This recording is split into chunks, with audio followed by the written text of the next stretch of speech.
So I would now call on Mr. Alieu Ceesay. He is the president of Wallidan Football Club, and he's also a member of Team TFGR, to say a few words.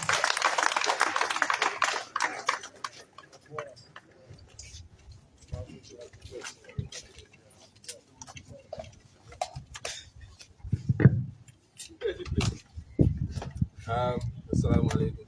Afternoon. I think today I'm on the wrong spot here because I should not even be here. So all of you, I'm not killing for your ham and your talk for Mota. That's why we know football. That's why we respect football. And that's why a lot of Gambians, and that's why a lot of people in outside Gambia know Gambia and know football.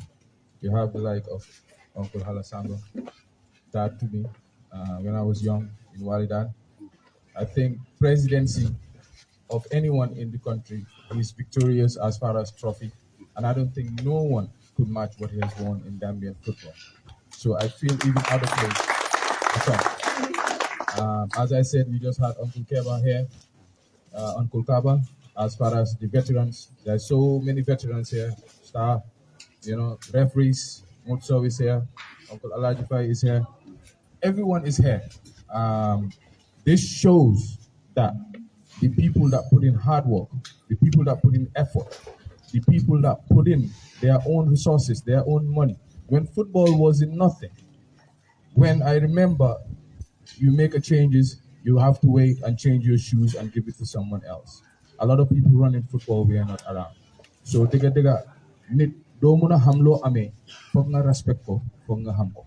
And it's about time you hamne. Football is not a plaything, it's a way of life. I remember when I was playing football, I wasn't that good, but my mom will always tell me, "While football, go study." I've studied, and I've seen footballers today throughout the world, the best doctors, the best pilots, the best lawyers, the best engineers are employed by Ronaldo or Messi. So football means that no matter what you do in life, the footballers will hire you and you work for them. That shows the magnitude of football. As I said, I see a caliber of people sitting here. The other camp, I say, there's a lot of people in your hand. That's why I said, man, what matter how fees are because Papa Halalum def Wallidan, Lung def, football but these are people that logis, Lula all of their I'm not losing why look but if we have this caliber of people, from referees, from administration, from ministers, from everything, pushing this young dynamic team, then you know that there's a trust because Dara Nekalulensi, but just to see Gambian football goes up. You understand?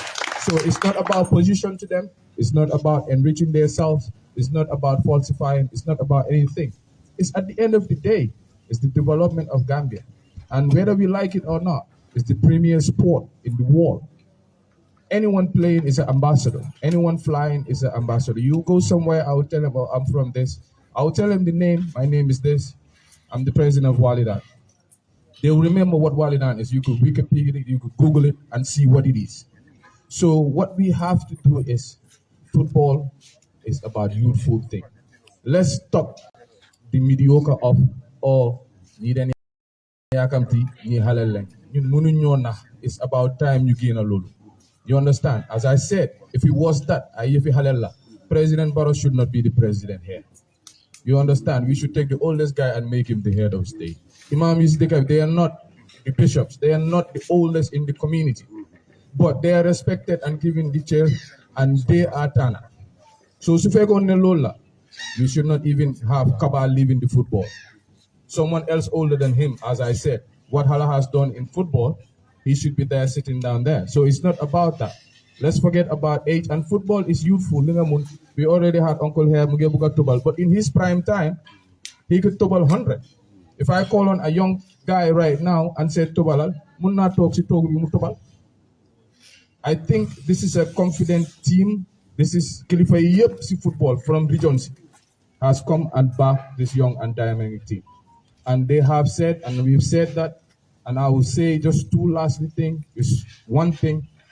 It's about all the clubs. I think it's about time we come together. There is Referees Association.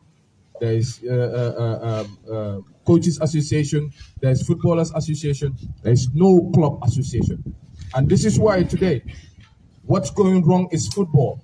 The ñun ñoy the major stakeholders and the footballers. There is no way we could decide. Everything is going to be decided in football. Even the lawyers have to be considered for us before the team. Now, if you don't play football, if you don't have the team and the management, why is football? So then you want to have to the RFAs. This is why every time, so RFA election, in the regions, there's always changes because the communities say the Flendara. Neng Baye dina hate. Election journal dinga gis the sitting president, whether Team Kabba or Team Sadibou, they will go because of 1 year and they will go and say, okay, this is what you want, this is what you don't want. Let's be honest. How many times have we seen the president of the FF in Baye watching a game or sitting with them? But lately you see them all over the place. We are not going to take for that. And we have to come together. The football teams, have to come and say, even if we respect Sadibou and Team Kamuso and appoint them and elect them, if they don't do what they say, we have the right to veto them. And I'm 100% Team Restore confident, but we have to take them accountability of what it is. And that's what we have to in football. RFAC, my dad, Uncle Axie is saying here, let's not worry about the money. Yo, so it tell Halis new local wara jox tay ngene football. Yo so demé té da sa warlo ewu yo sa bopa. Because war nga xamné yow li nga jël ak ñi nga bot yépp luñ la mëna jox let's say 10 million lañ la jox soko sétalé ku nekk ñëgi crédit la am. But football bi demut fen.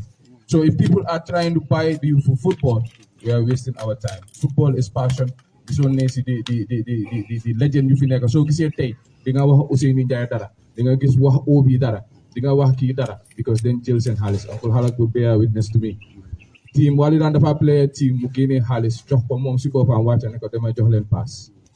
Now those people sacrifice for football. Tey ñun mënuñoo ñëw ñu yaaxa football si yëfi naxaate. Everybody has to come together and know ne this is what we on for. And this is what we invested in. Unfortunately for us, whatever we put in football in Africa, because of all the mismanagement, we cannot return it back. We cannot get it back. Till when? We have all the teams in here, we don't want to pay you signing fee. We pay you sell-on fee. We are putting millions in football. But because we are not organized, because of there is malmanagement of things, we are not respected anywhere. And I see everybody taking credit of the Scorpions. Yes, it's good. The sitting executive is saying, yeah, we qualify for it. Yes, good job, you are there. But you are only taking responsibility of Yen Ludo. Now, the stadium is the same government. You want to say that you're not talking full send law. But because Yahuna, you don't want to take responsibility of it. You do not forget. So in different stadium, bala election, bala month, they will say, this is stadium in your confidence. New teams, you develop players. New teams, job players. New teams, uti players, johle. New teams, jai players. So can do that. We have to accept that. We have to know that. Yeah. So I think it's about time. We are not into dictatorship. Not this. I think I told President, look, why do you even have to have the third time? Team Kabba is going all over the place. I know this is not it's unveiled. But at least they know what I was they're going all over the media. What we gonna excuse? No Lee Halis Binyona, no Lee Halis Binyod, no Lee Nyona, no Harald, no be then mismanaged, no be then over ambitious, no be Dini. Come on, they can 8 years. Legi, Grausa, Jerejef, Alabarka, Tagas. It's just simple. So mundu nga jox sa morom is football. Messi dañ ko change. Maradona dañ ko change. If you don't play well, coach bi ne la doxal ni, where the coaches because ñun ñoo si nekk ñun ñooy fancy this without football, So if they tell you to move, move. Don't tell them no, barki dem trainuma, am nga maa ngi doon nelawuma, and to rotate performuma. Why harabe next game rek? We are worried about this game right now. We're not worried about the next game. So please, let's all come together. After this election, we all got back together. We have mad respect for any other team because, there is football to everywhere. And then we have to have it. And then football should stop all this kabudu thing. And I'm talking to the RFAs again. Let's stop no Hamaden Banya Jamfaki. You also community being a Jamfadi. Because Lord, every Congress, RFF or regional organization, you vote them out. Because the communities are not doing nothing. So you see election agni. It's not right. And we have to include the stakeholders, the general stakeholders, my fancy. Radio stations in never tune. I'll tell you the journalists here, you know that guy right now, we're only in collage boyaga. But no one asked for it, believe in your town. We should take responsibility. If Steve comes over, if we have to know it. If you don't want us to know it, it's not need to know if or boko of the stakeholders. Lord, what does it mean? I know it's not your tongue, I'm not gonna keep it long. But let's vote in our heart. Let's support this team.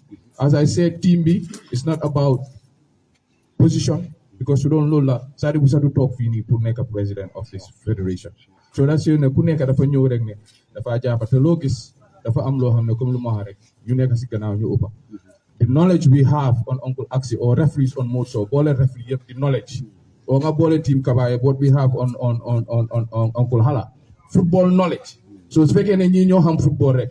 Den kii ñoo soo ko boolee moom ak nga boole Ibou Faye ak Bak Sak ñoom ñëpp lu ñu xam si football Uncle Hala moo leen ëppa loolu moo leen ëppa accolade moo leen ëppa lu mu invest so let's respect what we do let's know what we do well jërëjëf and I wish the team good luck we are 100% lu si gars yi pare nañ ko gis naa tey Sadibou ngi génnee lu fi ne dañ dem jëli forme loolu fan la am suñ caaxaanee ñun ñëppay dem si FF bi nag kenn moomul FF bi ñu jël suñ forme te dañ ko jox by force amul nii amul ne rek parce que loolu so naka ay xam ne su bëggee ñu dafa tilim so leen bëggee nag ñu respectante suñu boppa after ñu joxante loola may the best one win and at the end of the day it's about football ñun ñëpp ñu demante football thank you